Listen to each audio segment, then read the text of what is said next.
নমস্কার বন্ধুরা, লোকাল খবর নিউজ টিভিতে সবাইকে স্বাগত জানাই। আজকে 7 মে 2025 সাল। আজকে জানাবো উত্তরবঙ্গে কেমন বৃষ্টি হবে, দক্ষিণবঙ্গে কেমন বৃষ্টি হবে, কি বলতে চলেছে আলিপুর আবহাওয়া দপ্তর, সবকিছু ডিটেলসে জানাবো এই ভিডিওটাতে। তার আগে আমাদের এই ভিডিওটাতে একটা লাইক করে আমাদের এই চ্যানেলটাকে সাবস্ক্রাইব করার রিকোয়েস্ট রইল।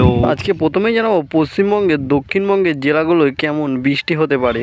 উত্তর 24 পরগনা, দক্ষিণ 24 পরগনা, কলকাতা, হাওড়া, হুগলি এই সমস্ত জেলায় আজকে বজ্র বিদ্যুৎ সহ হালকা হালকা মাঝারি ছিটাফোঁটা বৃষ্টি হওয়ার সম্ভাবনা রয়েছে। ঝাড়গ্রাম, বাঁকুড়া, পুরুলিয়া, পশ্চিম বর্ধমান, নদিয়া, বীরভূম, মুর্শিদাবাদ এই সমস্ত জেলায় আজকে কোনো রকম কোনো বৃষ্টি হওয়ার সম্ভাবনা নেই, হলেও রাতের দিকে হালকা হালকা মাঝারি ছিটাফোঁটা বৃষ্টিও হতে পারে।